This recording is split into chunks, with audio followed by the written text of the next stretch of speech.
Krista, welcome back to another episode of Find the Facts, a series where we talk to actual experts to get real information on things that we may have been taught wrong and where we also just learn things that we may not know but should. So I'm really excited about today's episode. We are going to get the facts when it comes to contouring your makeup. And you might be thinking, like, what facts do we need to know? Well, basically, we are going to talk to celebrity makeup artist Lauren Damelio, and she's going to tell us the proper way to contour and highlight. That way we are accentuating the right features on our face. Whenever I'm trying to contour, I'm like not really knowing if I'm doing it correctly. I've seen tons of viral videos where people contour in all these wild, crazy ways. So we're gonna get some facts about contouring, and then Lauren is gonna show us her go-to contouring technique.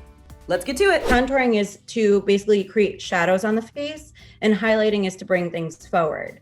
So anywhere that you want to kind of reduce the size, you're going to use contouring. Wherever you want to bring it forward, make it stand out a little bit more, you're going to highlight. Can you use just a concealer as a contour? As long as it's a cool toned concealer, then you should be fine. But if it's super warm, then you're going to kind of get like these orangey stripes down your face. And that's just kind of not what you want. It is good to add warmth in certain areas, but when you're trying to contour, again, it's more of a shadow. So you want it to be a little bit more cool toned. So concealer, foundation, you can use whatever you want to contour as long as it's 2 shades deeper at least. So contouring is basically using a shade 2 tones deeper than your natural complexion. And then highlighting is using 2 tones lighter than your natural complexion. You need to contour based on your face. And the best trick that I can kind of tell you is to take your phone and take a selfie of yourself and see what sides of your face are asymmetrical. So then whatever is asymmetrical, you're going to be able to correct by contouring and highlighting. I'm going to contour according to my face, but I will kind of give tips along the way because like I have a small forehead. I have about a 3 head. And so I'm not going to contour as much as someone with a larger forehead. Skin prep is super important, especially when using a good amount of product. If you're not prepping your skin the right way, it can look super cakey. So prep your skin using whatever your skin needs. So I'm going with Tatcha. I'm super dry. I'm using the stick serum, and I use the under eye cream. So again, just prepping your face, getting it like super hydrated, ready for makeup is super important. You always do your eyes, like your eyebrows, like all that looks so great. So you just always do that first and then you do your face after. So I like to do it first because I'm super heavy-handed and I get shadow all over my face, even when it's a lighter shadow color. So that'll oxidize on your face throughout the day. And it will actually look like dark circles if you don't get rid of it. So I like to do my eyes, my brows, and then clean it up. I love beauty blenders. They will absorb your product just because it's a sponge. So either fingers or brush for skincare. And then even like applying foundation, apply with the brush, and then I'll go in with a blender. Foundation first. Okay. This is La Mer, and very little layers is super important. You don't want to go crazy because again, then it'll just kind of look cakey. I don't go directly under my eye because I don't want a ton of product there because that will crease easily. So I'm going to go in with Catrese. This is the Wake Up Effect. I'm going to go under my eye. I believe they're reformulating it. So it should come back out onto the market. If it does not, I also like the Charlotte Tilbury under eye brightener. So basically it's just a super light pinky peach that's gonna help take away any darkness under the eye. And I like a super bright under eye. You could totally skip this part if you don't want it to be super bright, but I think that just adds to the dimension of the face. Do you need to be careful with which products you're putting under your eye right there? Yeah, absolutely. So if they're super drying or if you're using too much product, using too much product is actually going to crease because clearly you have natural creases there. It's just the way your skin moves. So the more product that you have there and your skin's warm, it will move into those creases and make you look older. Now, if it's a super dry product, it's gonna dehydrate your skin and pull all the water out, and then you'll look old. So I do like to use a beauty blender now because I don't want this to be super thick. So this will actually thin it out a little bit. So yeah, this could totally be part of like highlighting, but it's really technically considered color correcting. And then I'm gonna go in with Tarte Shape Tape. but I'm gonna use the Ultra Creamy because again, I'm dry and the regular Tarte Shape Tape is a little drying. So you might get those creases or feel a little dehydrated under the eye. So again, I like really thin layers. So I'm going in with my sponge. And now this is going to be your concealer. Blending is key. And if you already have shadow done, be careful to not go over it. And now I'm just gonna start highlighting the areas of my face that I wanna bring forward. So I like to go down the bridge of my nose, make a little tree. Now, again, if you have a very large forehead, don't overly highlight. But if you have a forehead like mine, you could go a little crazy. I like to sculpt my nose and make it super thin. So I like to go right down the middle, and then I'll even bring this on the sides of my nose. Okay. I do like to put the highlight more up this way because I like to look lifted. You can totally go in here as well. It will just create a brighter, rounder shape. But if you kind of leave that gap, you'll still have concealer there. So it's not nothing. But I like to kind of skip that area and put it just down the side of my nose so that that recedes a little bit into the highlight. Go in with an Hourglass foundation. This is in Golden Almond. Okay. So it's just a little foundation stick. And I normally judge it, like you can feel where the dip of your cheekbone goes in. That's your natural anatomy. So you just want to accentuate that. Sometimes you can't see it, but normally it's right about at the base of the top of the ear. And then I like to bring it and I kind of give like a little check mark because again, it's going to make you lifted and kind of bring that apple of the cheek out. The lower that you go, the rounder your face is going to look. The higher it is, the more lifted, but you also don't want to go too high onto your cheekbone. And then I like a super sculpted jaw. So I'll actually come up a little higher than my natural jawline. But if you go up too high and you're not using the right products, you can make yourself look like you have a 5 o'clock shadow. And again, on my forehead, I'm not gonna go crazy, but I do want color there just to keep it the same around the face. I'm gonna take this and go down the sides. What I see a lot of people do is kind of go down the sides of their nose where it's like kind of following their actual nose. I go down the sides of that highlight. So I keep it super pinched in and tight. If someone has like a dip on one side of their nose, don't contour that area because it's already a shadow. You don't need to create that shadow. This is like bridal, red carpet, but it's great for like going out.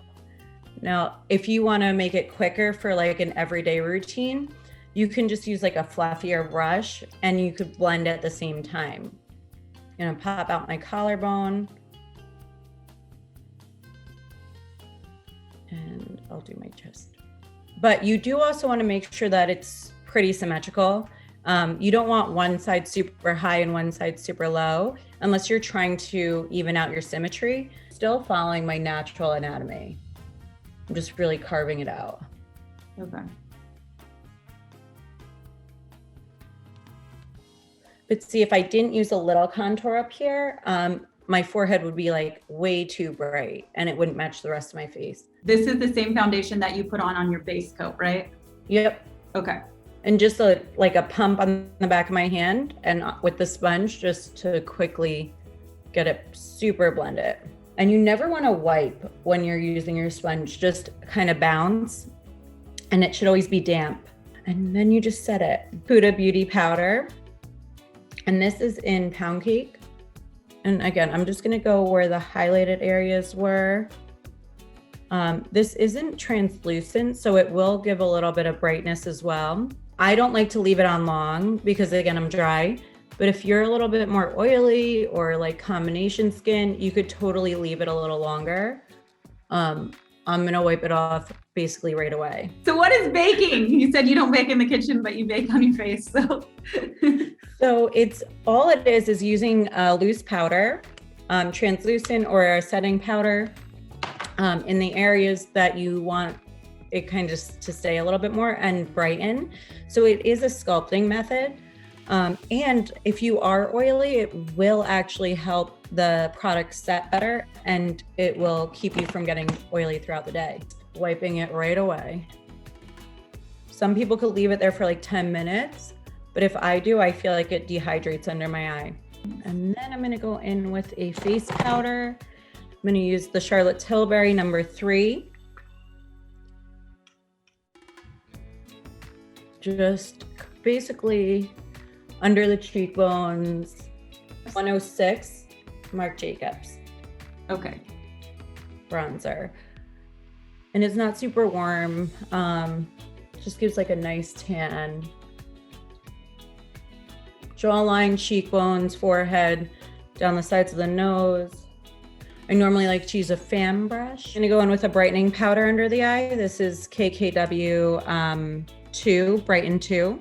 So when people are experimenting, I guess, with different contouring, would you just say like, that's fine as long as you know what you're doing and what you're trying to achieve, basically? So yeah, I think it's good to experiment. I think it's good to see what works best for you and your skin. Different products will work better for different people. But what I've found is just having great skincare and using like cream products that when it's a cream, normally they're wax-based and they don't really self-set. So you'll have a little bit more playtime. I'm putting the brightening powder basically wherever I want a little extra brightness. You can skip this step. You don't have to do it. Again, I just like to be super bright. So the main contour that you showed us, you would say would fairly, like, everyone's obviously jawline's different, but like if someone were to like follow your steps to do it, that's kind of like your basic contour 101. Yeah, and honestly, I think for the most part, a really easy way is to just remember to do a 3 on the face. And then go down the sides of the nose so that you're bringing it all together. Some people are like, you should do it like right on your cheeks, Rosie, but you're taking it up, right? I like to bring it up. But if you do want more of like a youthful, rounded cheek, you can just concentrate it right there. I'm going to use the Amrezy by Anastasia. Okay. And I'm using just a dense brush so that I could get like a pretty intense highlight. I also love the Dior palette. The Backstage, I meant to bring out my other one. So this, anything that winds up in my kit and my personal stuff is normally broken stuff from my makeup kit. So this is a broken Dior palette, but it's my favorite. It's the Universal 001. Okay. And I'll dip into it a little bit. So I like to dip into the pink tone and get a little bit more on my blush. So it kind of is like the whole cheek. It just depends on how much you want, like personal preference. So you definitely want to use your concealer and cover up any like redness. Now, as far as like the texture, like you're not going to be able to get rid of texture with makeup. This is the KKW Nude 2. And I like to use this almost like a contour as well. So it's more of a nudie brown. And you put a little bit of the contour around your lips, right? Like a little thing? Yes. Okay. But you want to make sure you blend that out too, because that could look like a mustache or like a chocolate milk mustache. So I'm going to use the Charlotte Tilbury. This is in color Kim KW. Okay. And it's super light. And then I'm going to go in with Nude 1.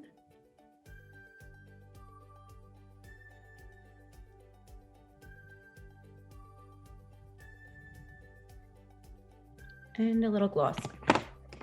Nice. This is White Russian. It's my favorite gloss. Gives you a little plump. Charlotte Tilbury setting spray is really great. The All Nighter by Urban Decay is great. Once you do spray yourself, just try not to make too many expressions until your face is not wet anymore, because that can also create creasing. Avoid fluorescent lighting. You want to be in like daylight lighting. Natural light's going to be your best friend, If you are using vanity lights, make sure the temperature is gauged in Kelvin, which is the temperature of the light. So you want to be around 5,000 Kelvin. Avoid down lighting. You want lighting coming forward. And that's what you need to know on contouring. As always, if you have a topic that you're curious about, message me at Call Me Krista Torres, and I'll do my best to find an expert who can get the answers for us.